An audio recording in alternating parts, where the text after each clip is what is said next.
Hello student, जो मैं एक शॉर्ट नोटिस आप लोग को दिखाया था वीडियो के थ्रू प्रयोगशाला सहायक का, उसका फुल नोटिफिकेशन आ गया है। चलिए इसी के विस्तार हम बात करते हैं क्या क्या है। देखिए, सबसे पहले हम जो बात करने वाले हैं फुल नोटिफिकेशन का, जो इलेक्ट्रिकल इंजीनियरिंग का है। इसी तरह से सभी का बात करेंगे, सिविल इंजीनियरिंग, मैकेनिकल इंजीनियरिंग का, जो प्रयोगशाला सहायक का है, जो बिहार तकनीकी सेवा आयोग के द्वारा निकाला गया है। इसका एडवर्टाइजमेंट नंबर विज्ञापन संख्या है 4/2026। देखते हैं इसमें क्या क्या योग्यता मांगा गया है। जो फॉर्म फिल होगा उसका सबसे पहले इम्पोर्टेंट डेट देख लेते हैं। 6 अप्रैल से चालू होगा और 6 मई तक चलेगा। तो आप लोग 6 मई के पहले फॉर्म को फिल कर लीजिएगा। चलिए देखते हैं इसका योग्यता क्या है। इसमें योग्यता जो दिया गया है प्रयोगशाला सहायक इलेक्ट्रिकल इंजीनियरिंग के लिए, इसका वेतन जो मान होगा लेवल 6 का होगा। बहुत अच्छा जॉब है, लेवल 6 का जॉब है, बहुत अच्छा जॉब माना जाता है। 35,400 इसका पे रहेगा, वेतन रहेगा। देखो अनिवार्य शैक्षणिक योग्यता देखिए क्या क्या है। इसमें बोला गया है कि अखिल भारतीय तकनीकी शिक्षा परिषद मतलब AICT से मान्यता प्राप्त जो कॉलेज है उससे डिस्टेंस, देखिए यहाँ पे लिखा है non distance mode, distance mode से नहीं होना चाहिए। इलेक्ट्रिकल इंजीनियरिंग और इलेक्ट्रॉनिक्स इंजीनियरिंग के समझ किसके किसके बीच, इलेक्ट्रिकल इंजीनियरिंग या इलेक्ट्रिक एंड इलेक्ट्रॉनिक्स का समझ जो 3 वर्ष का डिप्लोमा। देखिए यहाँ पे डिप्लोमा के बारे में बोला गया है। डिप्लोमा होना चाहिए 3 वर्ष का, बीटेक का नहीं होना चाहिए, डिप्लोमा होना चाहिए 3 वर्ष का। आप लोग ध्यान दीजिए, बीटेक वाले इसमें एलिजिबल नहीं है। इसमें बोला गया जो यूनिवर्सिटी से जो नॉन डिस्टेंस लेवल होगा, मतलब डिस्टेंस मोड में नहीं होना चाहिए, वो इसको भर सकता है। देखते हैं पोस्ट कितना है, आगे देखते हैं। अगर हम पोस्ट का बात करें तो अनारक्षित मतलब यूआर के लिए 67 पोस्ट है। 67 पोस्ट है। जो नीचे दिया गया इसमें 23 पोस्ट गर्ल्स के लिए रिजर्व है। आर्थिक रूप से कमजोर के लिए देखते तो 16 पद है। इसमें 6 पद गर्ल्स के लिए रिजर्व है। इसी 16 में 6 पद गर्ल्स के लिए रिजर्व होता है। अनुसूचित जाति के लिए 26 है। अनुसूचित जनजाति के लिए 2 सीट है। अत्यंत पिछड़ा वर्ग जो ईबीसी में आता है उसके लिए 30 सीट है।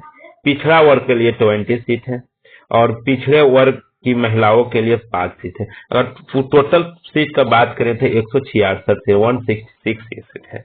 अगर हम पीडब्ल्यू को देखें तो 3 सीट आरक्षित है दिव्यांग है। अब देखिए इसका सीमा, आयु सीमा क्या है। आयु सीमा इसका देखें तो 1/8/2026 से लागू होगा। मिनिमम 18 वर्ष है। अनारक्षित के लिए 37 वर्ष है। अनारक्षित महिला के लिए 40 वर्ष है। और ओबीसी का 3 वर्ष का छूट मिलता है। तो पिछड़ा वर्ग और अनारक्षित अगर अत्यंत पिछड़ा वर्ग का बात करें तो 40 वर्ष है। अनुसूचित जाति, अनुसूचित जनजाति और महिला के लिए 42 सीट है। इतना है।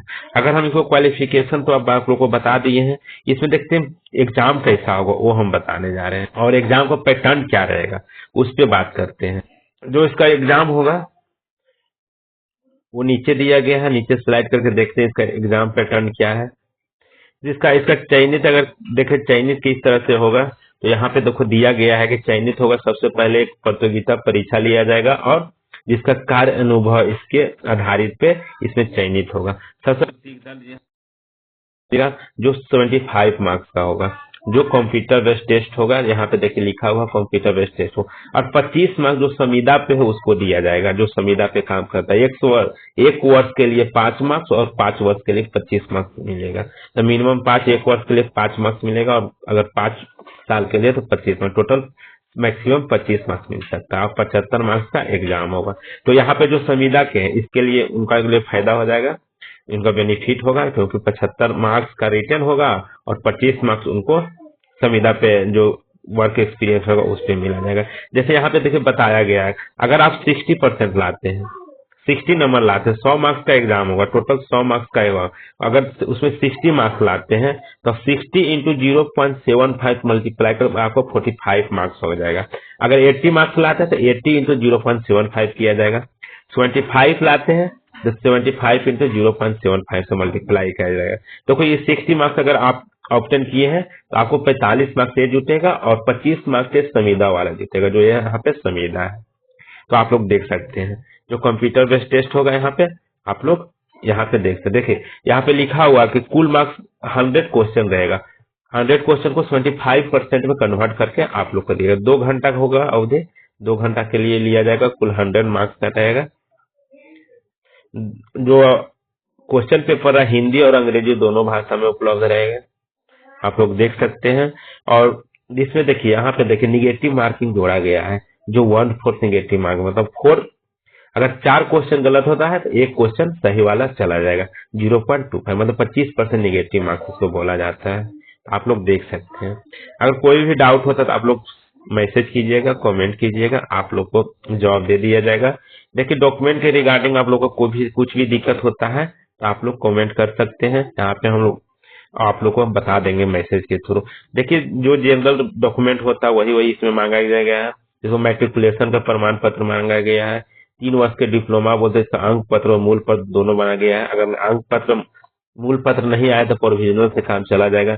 जाति क्रीमी लेयर रहित ये सब मांगा गया है। स्थानीय निवास आवासीय मांगा गया है। अगर स्वतंत्र सेनानी के नाती पोता है तो उसका प्रमाण पत्र होना। दिव्यांग का प्रमाण पत्र मांगा गया है, ये सब मांगा गया। अगर आपको एक्सपीरियंस है तो वेतन भुगतान होता है, उसका प्रमाण पत्र होना जरूरी होता है। इसलिए आप लोग डॉक्यूमेंट बनाना शुरू कर दीजिए, जितना भी डॉक्यूमेंट मांगा है। देखिए और कुछ अगर जरूरत पड़ता है तो आप लोग मैसेज कर सकते हैं। और अंतिम में मैं बताना चाहता हूं कि अगर आप लोग इसका प्रिपरेशन करना चाहते हैं इलेक्ट्रिकल इंजीनियरिंग के लिए, तो मैं इसका बैच चालू करने वाले हैं। आप लोग मेरे चैनल को सब्सक्राइब कर दीजिए और अपना दोस्तों के साथ शेयर कर दीजिएगा। नेक्स्ट बार आते हैं सिविल मैकेनिकल का लेकर, देखते हैं उसमें क्या क्या मांगा गया। सेम तो ऐसा ही रहेगा, उसमें केवल डिसिप्लिन का जो क्वेश्चन रहेगा वो थोड़ा दूसरा रहेगा। तो आप लोग अगर फ्री में पढ़ना चाहते हैं तो इस चैनल को सब्सक्राइब कीजिए। इसी पे हम क्लास लाएंगे, इलेक्ट्रिकल इंजीनियरिंग के लिए लाएंगे, केवल इलेक्ट्रिकल इंजीनियरिंग के लिए। जो टेक्निकल होगा उसको लाया जाएगा यहाँ पे। चलिए, थैंक यू।